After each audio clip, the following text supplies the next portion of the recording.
Hey guys, what is up? Tabs here from the Urban Goddess Shop. Welcome back to my channel. Today's video, we are going to do a work with me. I am creating an acronym. It is called WWM. Pay attention for it on thumbnails because those are going to be my lengthy work with me videos. I won't necessarily be getting work done, but my goal is to keep you company so that you can get work done. And I'm going to be your coworker. I am going to be your best friend at work. You're going to get shit done, and I'm going to kind of talk about topics. I'd love for you guys to drop in the comments on any of these things. Let's share our ideas, share our thoughts. Yeah, just like create community around this. I love the reselling community and I love how we support each other. In these videos, I'm just like seeing the most beautiful, amazing, organic conversations happening and just us helping and sharing with each other. So you guys know the deal. Drop in the comments, share all your thoughts on any of these topics. We have a lot of topics today. I wanted to introduce my WWM. I'm trademarking it. This is my thing. It's just work with me, and I'll be stamping it on my thumbnails so you guys can kind of easily pick out what videos you can watch to help you get your work done in the week. We'll do a life business update. We're gonna do some, I have a whole kind of side tangent on organizing your closet. We're gonna talk about Posh Live. Posh Live is coming to Canada. My first show is next week.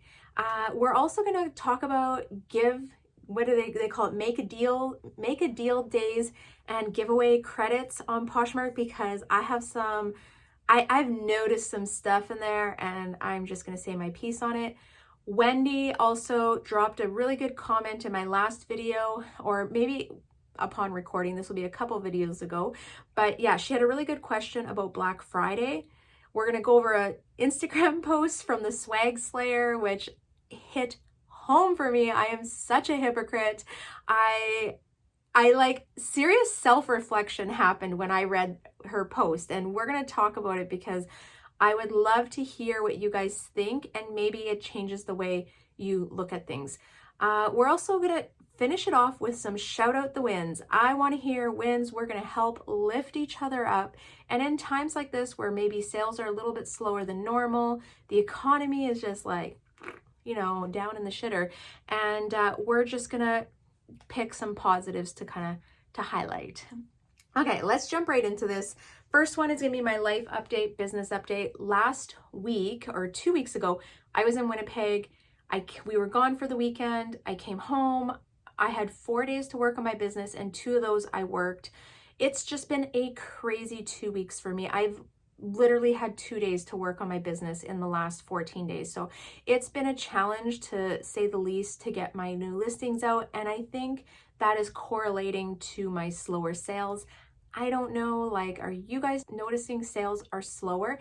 I have noticed that sales are slower compared to last year. That is for sure.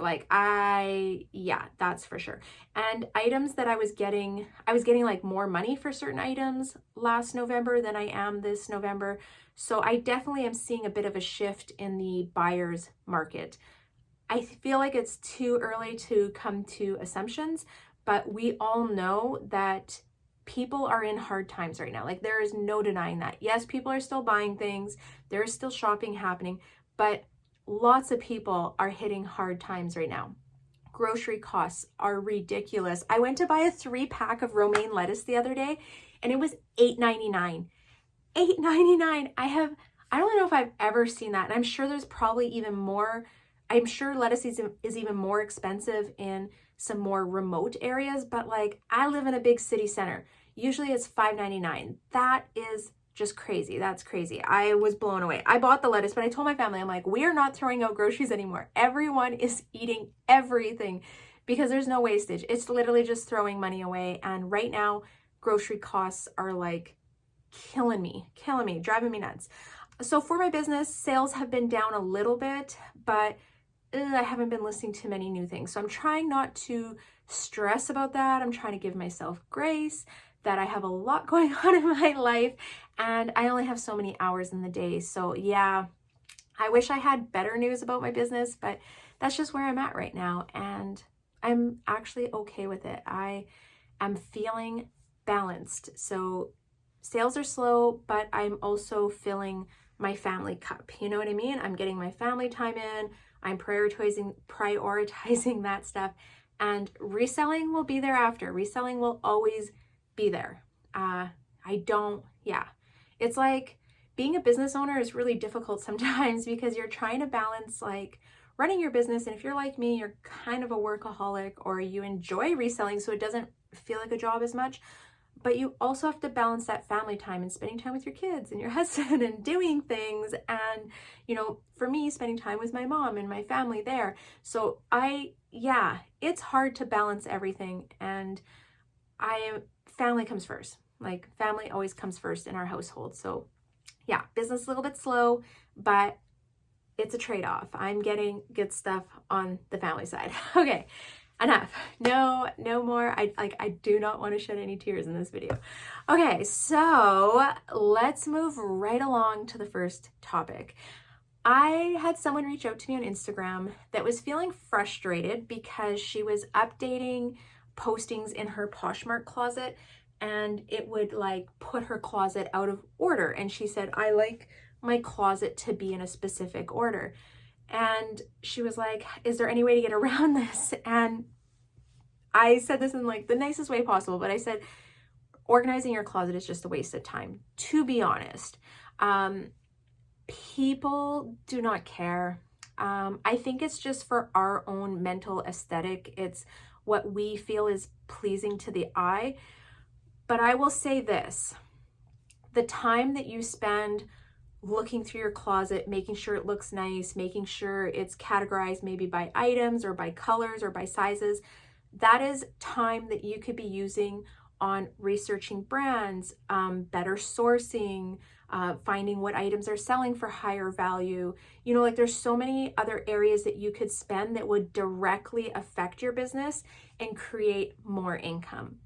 Organizing your closet is like a fruitless task. It doesn't actually bring you any monetary value.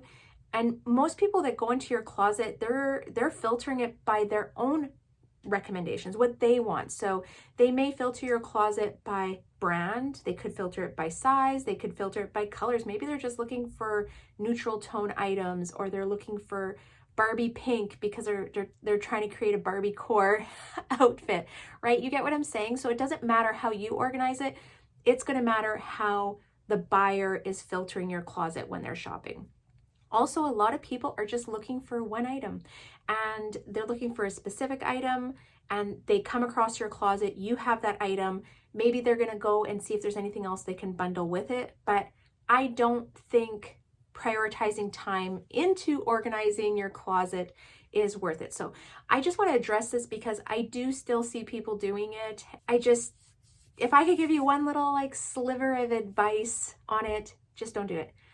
Use that time, focus it somewhere else. Don't stress about it, because usually the people that are organizing their closet, it also brings them anxiety when their closet is out of order, and that's unnecessary. You do not need that. It doesn't matter.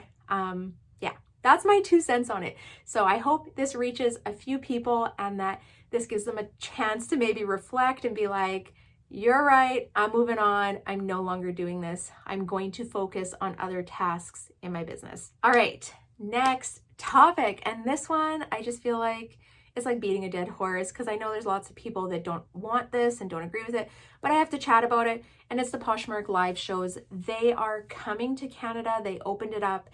I did my orientation on Tuesday on my lunch break at work, and I booked my first show for next Thursday. I don't know how I feel about this, and I've talked about it before.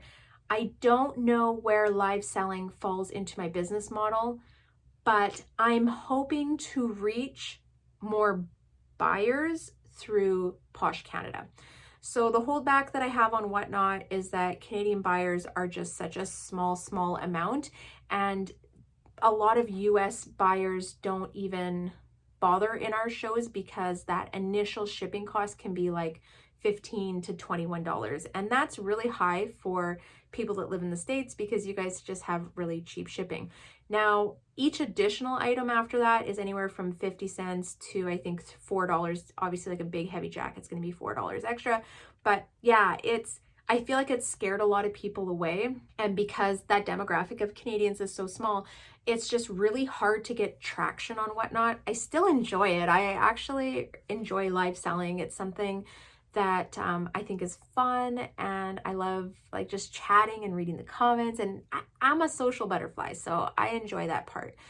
But it is a lot of work, and I do have to see a monetary gain because this is a business. I am running a business, and I am running a business that needs to profit money. So I'm hoping with Posh Canada, because most of those buyers are used to the shipping costs. I've also heard that bundle shipping is coming out really soon, so that's no longer going to be an issue. And yeah, I feel excited about it. I don't know where it fits, and I think I'm going to have to do a couple sales before I really know how it fits in my business model. But I'm just going to like discuss my ideas. So here's my 2 ideas. One is curated shows, and I know like lots of people are doing this, and I've even thought of, you could do like an office wear show, I could do an Aritzia show, you could do a Revolve show, Lululemon, or just activewear, right? And then I was like, hey, you could do that, but you could also do like size specific show. Okay, I'm having a show and it's extra small to mediums, or mediums to medium and up, basically. I don't even want to say to XL because I do have other like plus size clothing. And then I thought, at least when people come in, it's so specific. So personally, when I'm dropping into a live show, I like shows that are like specific types. I don't necessarily like the open women shows. So I feel like the open shows work well for resellers. So resellers like a women's mix, right? Because you can hop in there, you don't care what size you get, you will take different brands, it's all for resale. But as a buyer, if I wanted to purchase items, I feel like I would rather be in more of a curated show so that all of those items are ones that I could possibly bid on. Do you know what I'm saying? And I think that may increase the retention and also the amount of people coming in, because a women's mix, if it's like everything and anything under the sun, people start to check out. I mean, there's people that are there for the social aspect, they just want to be in the live, but a lot of people will check out. And I personally am one of those people. When I go into women's mix shows, I usually listen to like 5, maybe 10, and then I'm out. I'm like, hey, yeah, I'm out. This is like too all over the place. So that's one way that I was thinking of doing live shows. And then the other was doing like sell my thrift haul. So basically when I have enough items that I can list into my normal Posh closet, I would also do maybe a thrift haul once a week where I'm just thrifting for live sale that night, and I would go live and auction off everything I thrifted. And that would be like quick flip inventory, and probably items where I would be making at minimum $25, well, I would say $20. If I had 20 items that I could make $20 off of, and they're probably not going to be my best items, because of my best items, I obviously want full price for, right? Like I'm going to put those into my closet at full price, but these would kind of be like that middle ground. Like these are items that are probably only going to sell for $45 to $50 normally, or like $40 to $50 normally. And I'm going to try and keep my cost of goods low. And yeah, if I can profit $20 an item after Posh fees and cost of goods, I would then, that would be like a $400 profit show. Do you know what I'm saying? So yeah, that's kind of like another thought I've had. And I wanted to do that on Whatnot. And I know there are people doing it on Whatnot and are seeing good success with it, because there's a girl I follow on Whatnot, and all she does is thrift and do sales, and they do well. And she has a big following because people know that she's consistent. They know what she's grabbing. Her prices are very fair, right? So I was like, I wonder if I could do the same thing. And the difference would be that on Poshmark, I have the buyer base that I don't have on Whatnot for Canadians. And I think this would be like a totally different story if I had an American address. If I lived in a province where I had cross-border shipping and I could get an American address and use a courier, but in Saskatchewan, we don't have that. So it really holds me back and makes me sad, and I'm so jealous and have FOMO of anyone that has a US address, because I think it just opens up more doors in that sense. But yeah, kind of my thoughts on Posh shows. What I would love to know is, are you doing them? Have you done them? And what are your thoughts? I know some people are like, you know, let's not make this a garage sale. Let's not cut all the prices. Let's not lower comps. And I hear you on that. I am all about top dollar, definitely. But I think there's a balance where you can turn inventory. And someone that I've been watching, two people I watch actually, is Sarah Stiles and Ashley Wheeler, and both of them have been doing live shows now, and I've been able to kind of chat with them and kind of get some ideas. And I think there's different ways to see success, and you can sell inventory that maybe just wasn't selling or that you've had for a year, but you can also source for these specific shows, you know. Anyways, yeah, they've given me some good insight, so I'm feeling refreshed, rejuvenated, and ready to give it a try. I don't know if this is going to be a regular part of my business, but I am a firm believer in like trying everything. I can't knock something until I try it. I don't know if something's for me if I never try it. And yeah, so here I am. I'm gonna give it a shot. I have a show booked for next Thursday, and I think it's 6:30 p.m. Central Standard Time. My province does not change time zones, so it's so confusing because half the year I'm in Mountain Standard Time and then half the year I'm in Central Standard Time, and it is just confusing as hell, I'll say. Okay, so live shows, what are you doing and what are your thoughts on them? Also, I wanted to drop a comment about make a deal days. So Poshmark does these little contests, and it's like make a deals. You qualify for like $500 credit. Sometimes they do like $10, $50 credits, things like that. And then they'll also have like ones where you push content on Instagram and then you qualify for credits and stuff. So when I first sell it, and this is just my own thoughts, this is just what I noticed. So when I first started selling on Posh, I was always doing like Posh content and things like that. And I feel like I won these giveaways often. Like, I feel like I was like, I don't know, I felt like I won them often.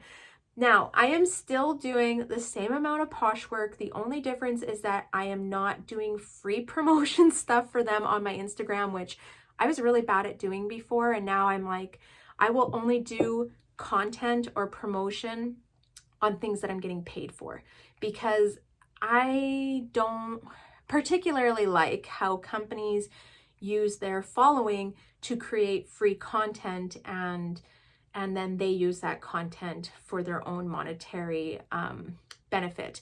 And a chance to win a credit just isn't enough for me to create that free content anymore. So yeah, so what I used to notice is that I felt like I won it often, and now I have not won anything like a credit on Poshmark since spring. And I'm going to tell, this is like a conspiracy theory to me. Last spring was when I kind of more started talking very openly on my thoughts and feelings about Poshmark and my frustration, and not necessarily agreeing with the decisions that they were making. And I think I was a little bit like, I don't even think I was that vocal, but I was a little bit vocal about it. And I don't know if you guys remember this, but I said it in a video one time. I felt like I got kicked out of the Cool Kids Club.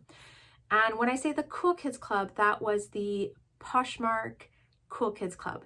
And honestly, I feel like I'm still kicked out, which I'm okay with. I'm not a clout chaser. I do not need to be in the cool groups. That's just not who I am. I know my self-worth. I know what I bring to the table. I know where I stand, and I have my own thoughts. Do I love Poshmark? Like, absolutely, you guys. I do. It's my biggest profiting platform that I sell on. It is also where I put majority of my effort. So I can't say eBay wouldn't do the same. I have to put the equal amount of effort. I keep saying I'm going to, but I have been slow cross-listing my stuff over there. I need to push it more. But again, I'm on that time constraint. I only have so many hours in a day right now. But yeah, I personally feel like I maybe ticked off a few people, and I never win their giveaways. So that I was like, there's a part of me that thinks that they're not randomly selected anymore, that they will randomly select, but then they will approve the list, because I haven't won a credit in, God, 10 months, probably 9 months. And yeah, that's just something I saw. I saw they did like a giveaway thing, and I clicked on the winners list, and I was like, man, I can't even remember the last time I won something on this. And I still do all the same listings. I am still busy on the app, but the only difference is that I'm not creating free content for them anymore. So that's just my little conspiracy thought. I don't know if you have any details on how they select those, or what, I don't know if you've experienced what I'm talking about, but yeah, I definitely am not in the cool group anymore, but I'm okay with that. Okay, let's move on to the next topic. And what are we at? We're at 20 minutes into the video. So Wendy, or Wendy, I know her as Wendy because we're friends on Instagram as well.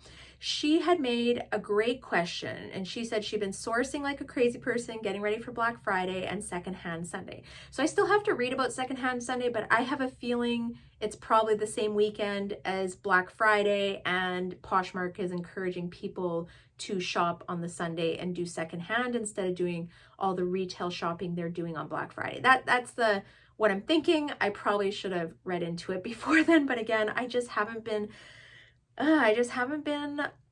falling into all the posh propaganda lately. Okay, so she said, if I wanted to have a bundle of 2 or more items and save 40% on Poshmark, the highest bundle discount that she saw was 30%. Is there a way to modify it to 40%, or do I have to send additional offer to make 40%? So I have been in this similar position so many times because I like to run aggressive sales once a month, and you cannot change it. So 30% is the max discount that they will allow, that you can set in your closet when people bundle, and you do have to submit offers. So what I would do is, if you were running a sale, say over like Friday, Saturday, Sunday, I would personally once a day add all the likes to bundles and send out a 40% offer. And I'd probably do it in the evening because that's when people tend to have the free time to look at their phone and make a purchase if they want. But yeah, you are going to have to do that through the app. And I would use the My Shoppers feature. It's just the quickest and easiest. You don't have to send a comment. You could do a comment, at the beginning, or maybe everyone that likes an item, you just send them a message saying, hey, I'm running a Black Friday sale, bundle, save 40%, have a good day, whatever you want to put into it. Keep it super casual, not spammy, just like you're their neighbor kind of tossing it out there. That's always my advice when you're creating these messages. Don't make them spammy. We all know what spammy is. Don't be a spammy. A pammy spammy. Okay, so yeah, that would be the only way to do it that I know of. Does anyone else know of a different way that you can do this? Or am I wrong? But I'm pretty sure 30% is the max. But great question, Wendy, because I feel like all of us are trying to find ways to make money and push through the sales. And this is something that has been a little thorn in my butt a few times. Okay, next one. I love this one. So the Swag Slayer recently posted on Instagram, and she had kind of like a reel with it, but the blurb said, I don't get it. People don't want others to use their pictures. Meanwhile, they have listings with stock photos. How is this different? That's me. I'm that. Oh, sorry, that was my notes. And then in the bottom, she said, let's chat about this. What are your thoughts or whatever? So that is me. I literally am that person. I use stock photos, but I don't like it when people use my cover photos. And I guess I haven't noticed it. No, I think I caught 1 or 2 before, but it doesn't bug me as much as it used to. Probably like a year ago. And I apologize to this person. If you watch my videos and I reached out to you and asked you to not use my personal photos, I apologize, because I'm a hypocrite. Like, she's exactly right. Why would I have an issue with it when I'm literally using other people's stock photos? Do you know what I mean? I feel like I was kind of reading through her comments, and it was like people's different opinions on it, right? And there are quite a few people that are like, they don't really care. There was a few people that are like, I don't like people using my photos, and I don't use stock photos, so I could see where they stand because they're a no regardless. But there were people that were like, I use stock photos, but I don't like people using my cover photo because it's misrepresentation. And I think that's the only other thing, is that when you create your own stock photo and you do a white background, you take a good picture, it does create the illusion that that is the item they're getting, because very clearly it's not. Like for mine, it's not on a model, it's just hanging on a hanger. It's obvious that that is not a stock photo from a company, but I feel like if someone else were to use my photo and their item was in like mediocre condition, it could be misleading, right? And I think that's where the issue would be. But I personally don't do any research into it. I have noticed a couple where I'm like, that looks like a photo that I did. I don't really care anymore. I think because I use so many stock photos, and that's bad, because that is at your own risk. You can get copyright written. And I need to, like, knock on wood here, I pick and choose. I do follow eBay's Vero list of which brands don't allow it, and I try and stay away from those ones, or I edit the stock photos so it doesn't look like their stock photo. But yeah, I just was like, it hit home, that comment. I was like, that's me. I literally got upset with someone one time because they used my photo, but I use stock photos. Hypocrisy. What are your thoughts on this? Where do you stand?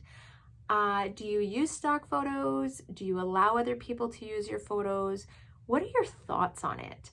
I would love to know, because I feel like sometimes I think a certain way and then I hear other points of view and I'm like, maybe I need to change how I'm thinking about this. But yeah, I would love to hear what you guys think about this and your thoughts on it. Very, very good discussion. And then, okay, so the last topic, the thing that I want to talk about is, let's get into the habit of shouting out some wins. I feel like there's just so much going on in the world around us that's like negative and crazy, and the entire North America is in turmoil right now. So this is going to be a little space where we can shout out wins in our life or in our business, and we are just going to support each other. So what are some wins this week? Maybe there was a challenge that you had that, you weren't sure what to do, and then you figured the problem out.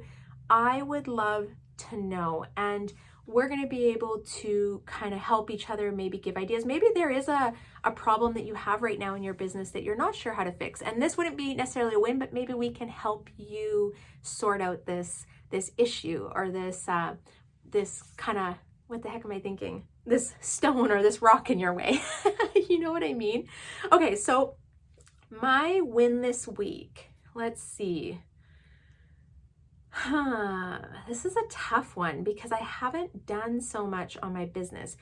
My win this week, I would say, is quite consistently listing my vintage and handmade items over to Etsy, which I have seen 2 sales on, and also cross-listing stuff over to eBay. And another win for me would be managing my inventory. So when an item sells on Poshmark, I've been getting so much better at deleting the item on other platforms. So I use Prime Lister for all my cross-listing. I have a link below. You can try it for 7 days free.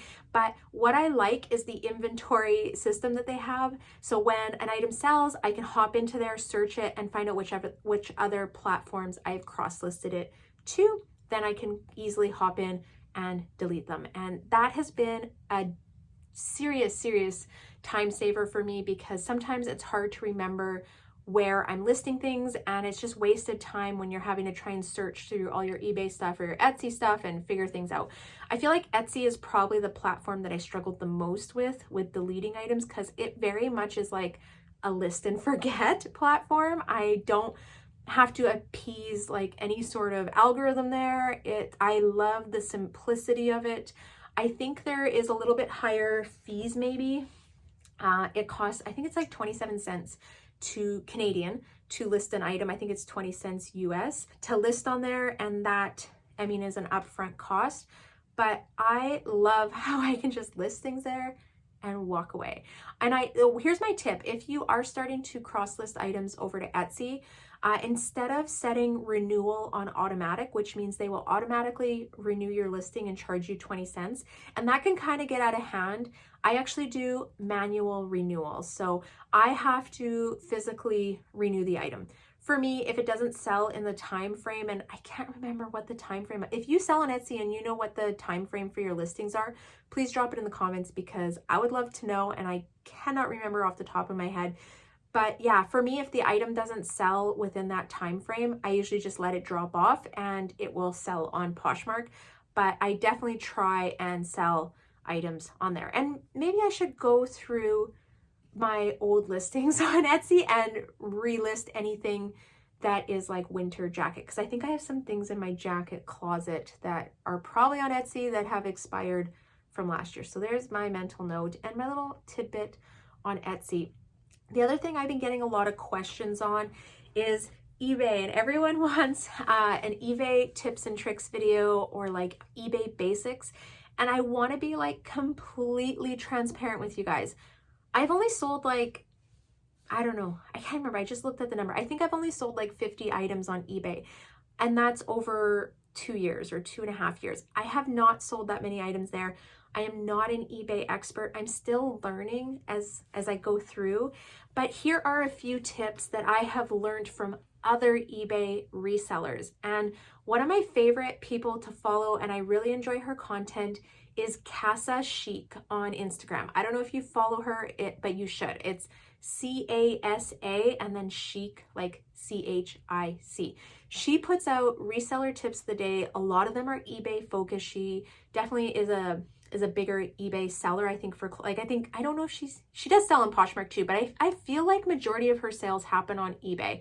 But anyway, she has so much content that you can go through, and she gives out really, really good tips. The other person that I love getting my eBay insight from is Sarah Stiles. She is so data driven, so analytical. I would go through her playlists, and there's probably videos there that you could watch and help give you confidence. One of the things that I changed recently in my eBay store was that I opened up an eBay store. I used to just be a seller, and I would just I didn't have a store. It was just as a seller. I don't know what the difference is, but I changed to a storefront. So I pay $20 a month, but I have like a store with categories, and I can run promotions. Like I like the features, and because I know that I'm trying to expand and grow my eBay, that's felt like the right choice for me. Okay, so when you are listing items on eBay, I typically am cross-listing them using Prime Lister on my laptop. So on my phone, when I set the price on, especially right now on eBay, because I'm trying to build that momentum, I've been checking sold comps on my phone. So I check sold comps, I price probably like mid-range, and that gives me room to send offers to buyers. I feel like I'm going to transition to higher dollar as I build momentum, but right now I'm in that building phase, and eBay doesn't trust me, and I need to get some sales happening so they can be like, okay, she's a consistent seller. We're going to get her items in front of the right eyes. I know another thing that people get concerned about is the shipping, and I'm in Canada, so I do calculated shipping. I don't have access to global shipping program. I use Canada Post. I have a couple size poly mailers. I know what fits in them. I know what their dimensions are, and I generally know how much items weigh. If I don't, I can make a guess. And this took time. So if you're just starting, you're probably going to have to weigh your items as you're listing. And I know it seems daunting and like time consuming, but I promise you, you won't have to do it forever. You just have to do this until you know how much things weigh. Like I know how much a knit sweater weighs. I know how much a shirt or Lululemon leggings. Certain things like shoes, I will probably quickly turn on my kitchen scale. Like I have a digital kitchen scale, and then I also have like a shipping scale, but I'll just quickly turn that on, pop the shoes on. Okay, that's the weight of them. And then yeah, it'll get easier, I promise. And just be straight up front with how much it weighs and what you think the size of the poly mailer that you'll stick it in, or You know, try putting a sweater into a poly mailer. You don't have to seal it up, but just measure it. Like, okay, typically my sweaters are measuring this. You could even start like a notes in your phone where you're like, sweaters, general sweaters, like knit sweaters, are these dimensions and they weigh this much. A pair of Lulu leggings can fit in a package. These are the dimensions. This is the weight. And then you could use that as a notes when you're listing until you can make good estimations. I feel like a lot of people tell themselves no one pays for shipping. And I think that this is just a conversation that we're telling ourselves. I don't think there's truth to it. I've shared a couple sales on my Instagram stories of sales, and people are paying $20 to $25 for shipping because it is expensive here in Canada to ship items. But also, like, to ship down into the States, for me to ship leggings down to the States, it's pretty much the exact same price, maybe even $1 or $2 cheaper to send down there, and obviously depending where it's going. But I don't send a lot of items to Florida and stuff. Like, most of the items I'm sending out are going to the upper or the more northern states. So yeah, that's kind of my take on shipping, which seems to be where I get the most questions about. Just weigh them, measure them, and it'll get easier. And it's like anything, no one went on Poshmark and made, you know, $1,000 a week when they first started. It is a learning curve, and I think eBay is the same thing. It's a learning curve. It takes practice. It's a different platform than Poshmark if Poshmark is your primary. So you just have to give it time. That's my best advice, is that the only way it's going to get easier and the only way you're going to get over these fears and these conversations of doubt that you're telling yourself is by doing it and becoming better at it. I don't really get intimidated by eBay anymore because I feel comfortable, I guess, in what I'm doing, but it did take time to get to that point. So I hope this encourages you if you've been on the fence about cross-listing. I think now is the time, guys. This year is the year. You need to put your eggs in more baskets, okay? And I promise, if you try it and you work through it, and if there's ever something in there that you don't know how to do, you're like, I don't know what they mean, just Google it. There's like so many threads on eBay that will help you figure things out. I promise it's not difficult. It seems like there's a lot of categories, but you don't have to enter them all in, okay? Like, I think I do maybe 60% of the category of like all the little drop down tabs. I know they say it like puts your items in front of more eyes, but some things I don't even know how to answer myself, to be honest. I feel like I say that a lot, to be honest. But yeah, okay. I hope this video has kept you company. It's been about 35 minutes and you should be able to get some work done. Okay, guys, thank you for tuning in. Drop your comments below. Hit subscribe on the way out. And I am wishing you all many sales. Okay, bye. See you next time.